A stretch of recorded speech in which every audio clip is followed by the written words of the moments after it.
Hey, Golden Gun. You probably feel about the word delusional like I feel about the word faithful, in that I don't like it. Or belief. I don't like that word either.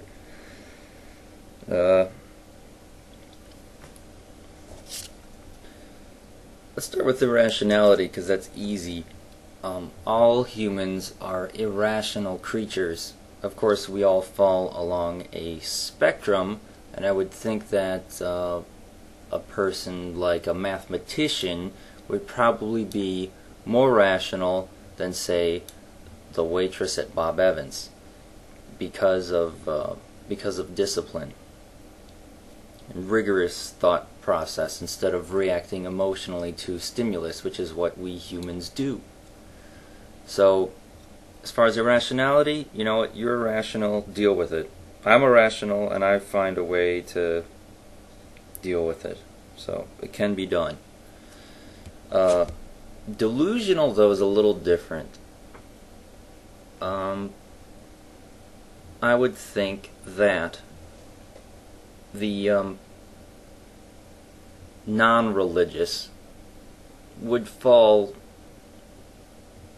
on the less delusional end of the spectrum, and the fundamentalist would be on the most delusional, just shy of schizophrenics or having hallucinations. Well, it's one thing to be a schizophrenic and having hallucinations. It's another thing to think that those hallucinations are real and not just fabrications of your mind. So I would think that the schizophrenic who knows that his hallucinations are not real is actually less delusional than the fundamentalist religious person. Which might, I don't know, does that come as a surprise to you? Well, maybe not. Delusional. Why delusional? Why use that word? Well, because it's accurate.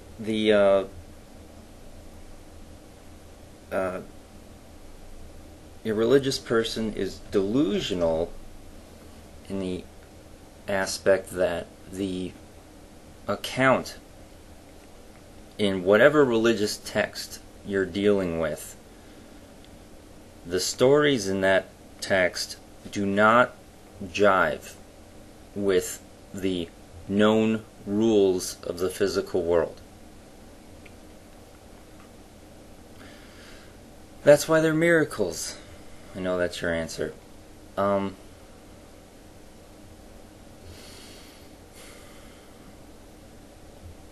You believe in the miracles that are mentioned in your religious text, but let's say Jack and the Beanstalk. It's a good example. That account is entirely fictitious, and after reading Jack and the Beanstalk, you still don't think that there are giants living in clouds in the sky, and that maybe one day you will find some magic beans that do grow a giant beanstalk, and that a creature like a golden goose actually does exist. Why don't you think those things? Because that kind of stuff doesn't agree with what you know about the physical world around you. So to believe in something that doesn't make any sense, that's delusional. So yes, the religious person is delusional. I'm sorry, but it's not reversible. Irreversible, I mean, because I think that the religious person is delusional because they were raised to be that way.